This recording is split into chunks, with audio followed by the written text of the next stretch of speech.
Amo to, pare ba ni siya o unsa ni siya kay di ba ko ingana nga sutana ko lahi man na yung sutana ba? Taman ra diri sa kuan mura ganang ginasuot sa atong mga kaigsoonang Muslim ba. Pero paminaw na to ni siya kay matay mga igala og kani nagrepresent sa kaparian. Moyon mo ani badge. Monsignor mo, moyon mo ani. Nga kung kontra mo kang Sara, kontra tama na. Okay ra na. May buot ninyo ana. No? Pero makatarunganon ba bang tawagon ninyo demonyo ng tao nga naningkamot sad? No? Makatarunganon pa ba na may galag? Tawagon ni mong demonyo ng mga tao nga anak masad na sa Ginoo ba? Sa ato pa di ay kining mangumpisal maginis BP Sara kay taga Davao man na siya niya. Migo sad na sila mga igala nila Archbishop Romulo Valles sa Davao. Dayo Archdiocese of Davao. Sa to ba kina sila may galang kaparian sa Davao? Kumpisalanan ni sila demonyo. Nya dagan man sad ng pari gipahuman may gala sila digong, no? Wala na kaila. Pero dagan na sila gisuportahan may gala seminaryo. Wala lang nila nagipanghinambog kay di ba naangay sa ipanghinambog? Sa hilom na ginahimo. Sa to pa, okay day karon ang demonyo kay magpa-eskwela ng pari. Pinawa. Ang istorya ay. Paminaon na to ni Gab kay berte man yung suko agyon. Sige daw. XFM Katropa. Pawalang yan ang pawalang yan. Mga demonyo, ang mga namumuno halos lahat sa atin. Amen? Dapat po... Amin-amin po ni mga...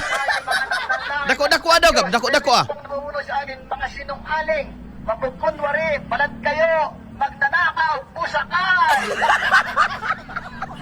Kaya, yung ating pong kalaban talaga ay hindi basta ordinaryong tao. Ito pong mga itinilulukuban ng masamang espiritu. Mga lahit kampon ng demonyo. Ayay! Oo! Palayasin po sa Luzon, Visayas at Mindanao. Mga anak ng dynasty, anak ng turakot, anak ng kasinungalingan, Anak ng pating! anak ng fake news. Ngayon pong araw na ito, Anak ng titing! yan ang Panginoong Jesus Oh. sa langit. Oh. Matapos po na siya nagkatawang tao at siya po ay naghirap, nagdusa, ay pinako sa krus. Siya ay muling nabuhay. Yan din po ang pag-asa natin. Hindi natin kaya sa tapang labang ito. Hindi po natin kaya sa panindigan lang. Kailangan natin mas matinding sakripisyo, ayuno para sa tunay na pagbabago. Hindi kaya po ito nang basta lamang tayo ay lumalaban, kundi kailangan po natin ang basbas ng Panginoon sa atin. Pawalang yan ang pawalang yan. Mga demonyo, ang mga namumuno XFM Katropa. Alright, we hear you. Nadungog ka na mo. Gamigapon gud ka. Oh. I think he's trying to, generalize things. May gala nga, pawalang hiya yung mga namumuno sa atin. So, ang pangutana, wa man lagi may kitag picture ni BBM lagi diha. Kung bilib ninyo basta patas. Oh, okay, patas man. Saway silang Sara, saway sa silang BBM. Pero wa man. So, sa man si BBM aning kalakiha? Santos? Santong kabayo?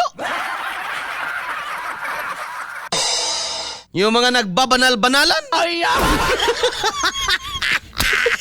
kalaban ra ba kas Ginoo may gala lang nagpakabala-balaan?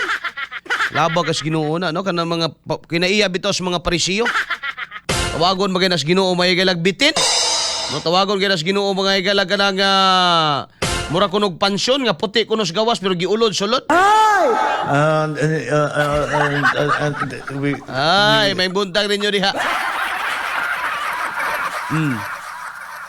Okay ra kung gi-generalize sa lang to, no? Pero mga makaingon mang kakatropang arnin nga po. Kuan na gyud sila kanang anti-Duterte tanawa do nang ayaw nang mga picture nga ilang gidala. O kita ba kag picture BBM diha? Duha ra gyud kabuok na.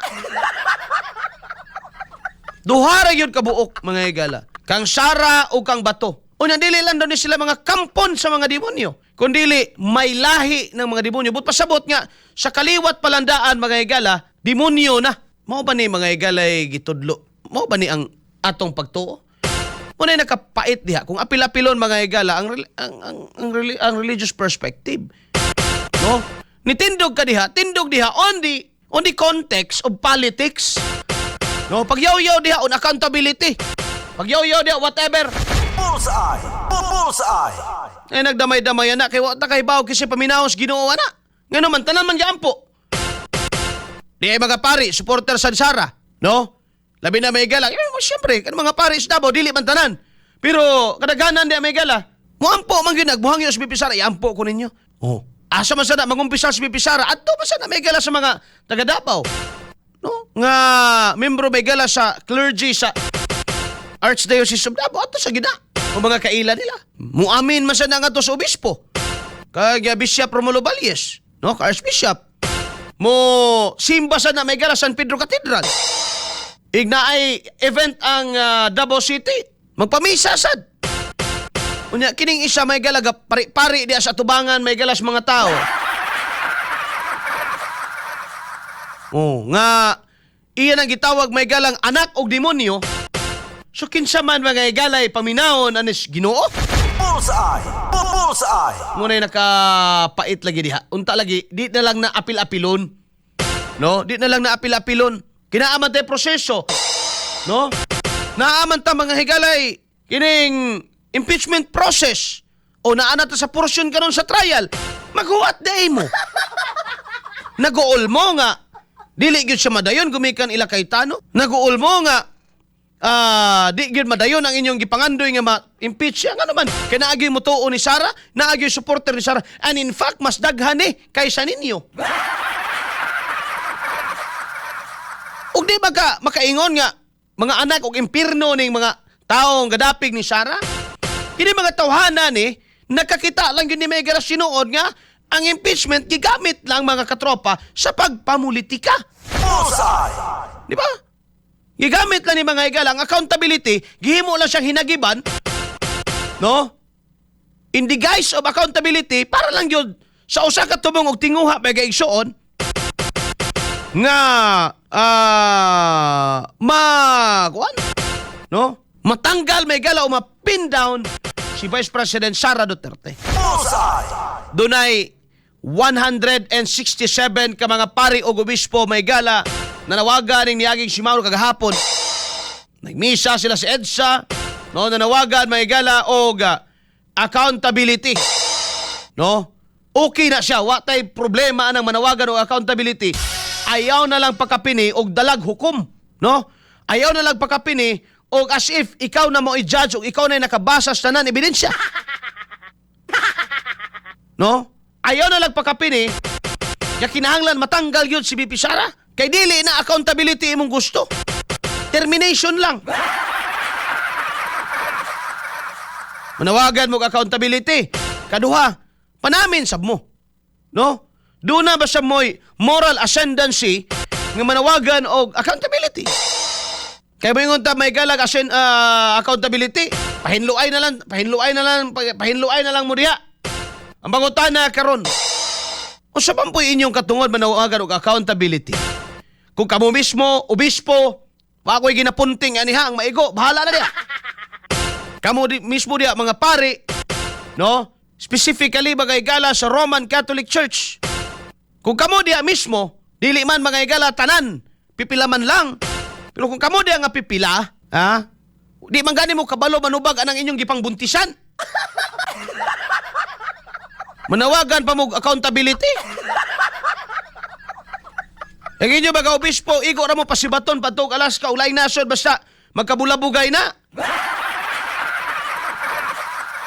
Labi magamit kaayos diocese, adi sa tanggalon. Pero gani og kurukonghong pare. Wala, diretso circular. Di ba? I-check sa inyong kaugalingon. Pwede naman mo manawagan o accountability. Ayaw nagpakapini og demonyo si so-and-so. Ayaw na. Kay, di ba sab mo mga balaan ba ya? No? Di ba sab mo mga... saban mo, kanang sanggang dikit yun mo sa Ginoo? No? Kakiskisan yun mo siko sa Ginoo? Na mo special nga kontak dito? Nya kahibaw gyud mo usay iyang kabubuton ani atong nahitabo sa Pilipinas karon. Bullseye.